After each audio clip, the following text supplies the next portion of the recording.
Good? Got it?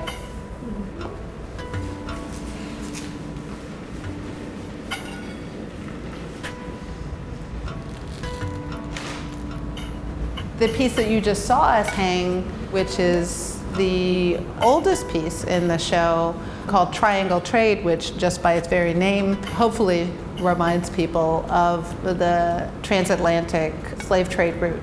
This piece is really talking about the movement of people of African descent, the movement of people, the movement of commodity, the movement of people as commodity. So that's brought together through the idea of corn rowing, so that's standing in for the African presence. But the material is cotton, so that's standing in for at least one of the materials, raw materials that was moved along that route.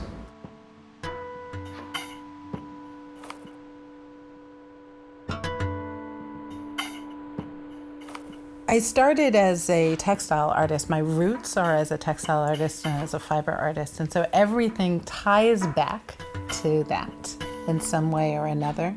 And to be honest, the simpler the material is, the more common it is, the more basic it is in a way, the more it potentially has that ability to connect to people, to be a mirror or a sponge, for people to find themselves in it in some way.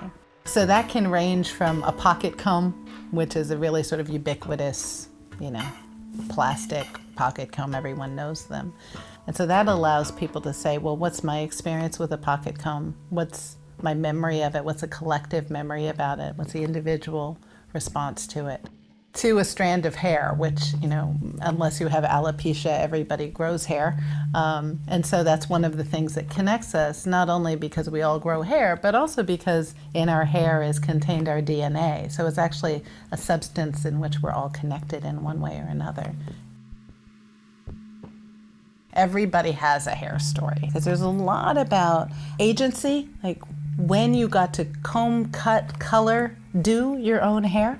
So owning your own body and your own space. There's a lot about hair as being a collective thing, how your hair is done, how people perceive you because of how your hair is done or not done. And then there's also, of course, race implied in the kind of hair that you grow.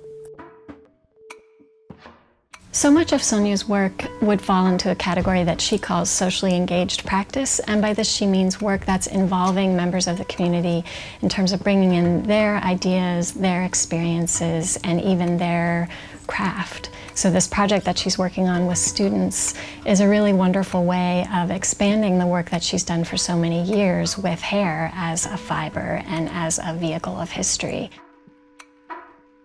I've been working with some of the students here at the University of Michigan to write down their hair stories, to share with each other their hair stories. Those stories will be captured on pieces of paper.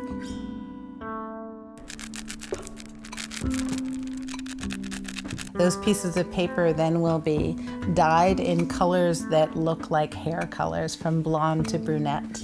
And then those pieces of paper will be twisted into things that approximate hair and be shown in mass. And then I'm inviting people to come to the gallery, pluck a hair, and leave a hair story. So the piece will age. It'll go from these sort of deep, rich colors, from blonde to brunette to dark hair, and then age by being turned into white hairs that are placed in there by whoever comes into the gallery and takes a story and leaves a story.